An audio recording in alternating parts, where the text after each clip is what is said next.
Doctor Mohammad Yunus Bangladesh সরকারের প্রধান উপদেষ্টা তিনি ভারতে সফর করতে চেয়েছিলেন একাধিকবার, কিন্তু ভারত সরকার সাড়া দেয়নি, দিল্লি সাড়া দেয়নি। বাংলাদেশের যে চাহিদা, বাংলাদেশকে আমন্ত্রণ জানানোর যে অনুরোধ, সেই অনুরোধে দিল্লি সাড়া দেয়নি। অর্থাৎ বাংলাদেশ চেয়েছে বারবার ভারতে যেতে, দিল্লিতে যেতে, দিল্লির সঙ্গে বৈঠক করতে, সেই ব্যাপারে দিল্লি সাড়া দেয়নি। যে আলোচনাটা এর আগে ছিল, যে আলোচনাটা অনানুষ্ঠানিক ছিল, আনঅফিসিয়াল ছিল, সেই আনঅফিসিয়াল আলোচনাটাকে এবার অফিসিয়াল আলোচনায় রূপান্তরিত করলেন প্রফেসর ইউনূস নিজেই। আল জাজিরাকে উদ্ধৃতি করে দৈনিক জনকণ্ঠ এই খবরটা সামনে নিয়ে এসেছে। কি বললেন আদতে ডক্টর ইউনূস, সেই আলোচনাটা করার চেষ্টা করবো এই ভিডিওতে। থাকবেন পলিটিক্স টিভির নিয়মিত আয়োজনে।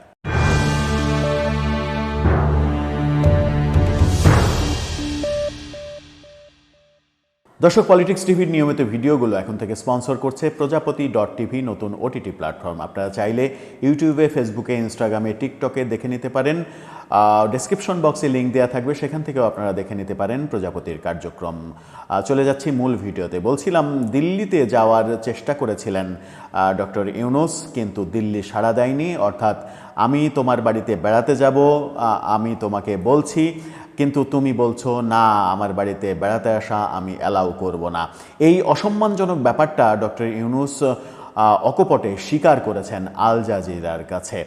তেমনটাই বলছে দৈনিক জনকণ্ঠ। দৈনিক জনকণ্ঠ এটা নিয়ে একটা খবর করেছে। সেখানে তারা বলছে, প্রধান উপদেষ্টা ডক্টর মোহাম্মদ ইউনূস কাতার ভিত্তিক গণমাধ্যম আল জাজিরাকে দেওয়া সাক্ষাৎকারে বলেছেন, বাংলাদেশ, ভারত, পাকিস্তান, চীন, যুক্তরাষ্ট্র সহ সব দেশের স্বার্থেই ভালো কার্যকর সম্পর্ক বজায় রাখতে চাই।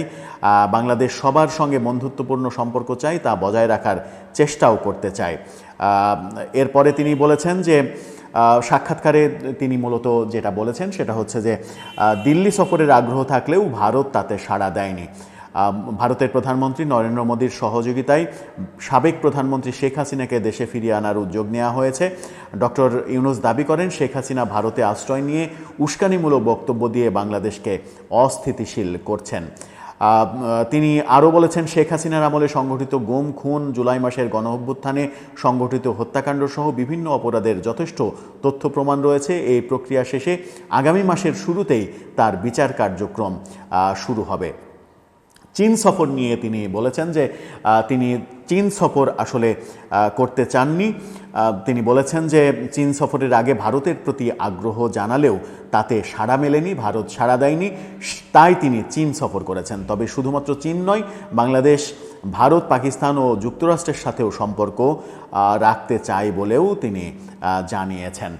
এখানে সবথেকে গুরুত্বপূর্ণ যে তথ্যটা, সেটা হচ্ছে যে, তিনি চীন সফরের আগে ভারত সফরে যেতে চেয়েছিলেন, ভারতের সঙ্গেই সম্পর্ক উন্নয়ন করতে চেয়েছিলেন, কিন্তু ভারত সেটাতে সাড়া দেয়নি। পুরনো বিষয়, সেই পুরনো অনানুষ্ঠানিক বিষয়টাকে তিনি আনুষ্ঠানিক পর্যায়ে নিয়ে আসলেন। অর্থাৎ এটা এখন একটা দলিল হয়ে গেল যে, বাংলাদেশ বলেছে আমি তোমার দেশে আসব, ভারত বলেছে না, আমি আসতে দেব না। এরকম উত্তর আসার পরেই বাংলাদেশ সিদ্ধান্ত নিয়েছে যে, ঠিক আছে, তুমি দিলে না, তাহলে আমি চীনের সঙ্গে সম্পর্ক করব। এবং চীনের সঙ্গে সম্পর্ক করতেই চীন সফর করেছিলেন ডক্টর ইউনূস। এবং চীন সফর থেকে আমরা আদৌ কিছু পেলাম কিনা তার নজির এখন পর্যন্ত আমরা দেখিনি। শোনা যাচ্ছে চীন বাংলাদেশে 3টি বিশেষায়িত হাসপাতাল করার জন্য সহযোগিতা করবে, সেটিও কোনো আনুষ্ঠানিক প্রক্রিয়ার মধ্যে শোনা যাচ্ছে না, শুধুমাত্র মুখের কথায় শোনা যাচ্ছে। চীন থেকে আদৌ আমরা কিছু পেলাম কিনা, ভারতকে বাইপাস করে যুক্তরাষ্ট্রকে খেপিয়ে চীনের সঙ্গে সম্পর্ক আদৌ আমাদের কাজে লাগবে কিনা, সেই আলোচনা যখন হচ্ছিল, তখনই আমরা দেখলাম যে সরকার এবার যুক্তরাষ্ট্রের সঙ্গে সম্পর্ক তৈরি করার চেষ্টা করছে। চীনের সঙ্গে সম্পর্ক যেহেতু তৈরি হয়নি, যুক্তরাষ্ট্রকে মায়ানমারে করিডোর দিয়ে দিচ্ছে এবং সেখানে যুক্তরাষ্ট্র আরাকান আর্মিকে সহযোগিতা দেবে মানবিক সহযোগিতার নামে। সেখানে কি কি যাবে, কি সহযোগিতা যাবে, চীনের এগেনস্টে যেহেতু আরাকান আর্মি, সেই চীনকে সাইজ করার জন্য, চীনের বিরুদ্ধে মজবুত অবস্থান এই অঞ্চলে গড়ে তোলার জন্য যুক্তরাষ্ট্র বহুদিন থেকে যে রাজনীতি করে আসছিল, সেই রাজনীতি বোধহয় এবার ফলপ্রসূ হতে চলেছে, এবং সেটা ডক্টর ইউনূসের কল্যাণে। শেষ পর্যন্ত ডক্টর ইউনূসের সঙ্গে ট্রাম্প প্রশাসনের দুর্দান্ত একটা সম্পর্ক হয়ে গেলেও অবাক হওয়ার কিছু থাকবে না, কারণ রাজনীতি এমনই, আজকে যে শত্রু কালকে সে মিত্র।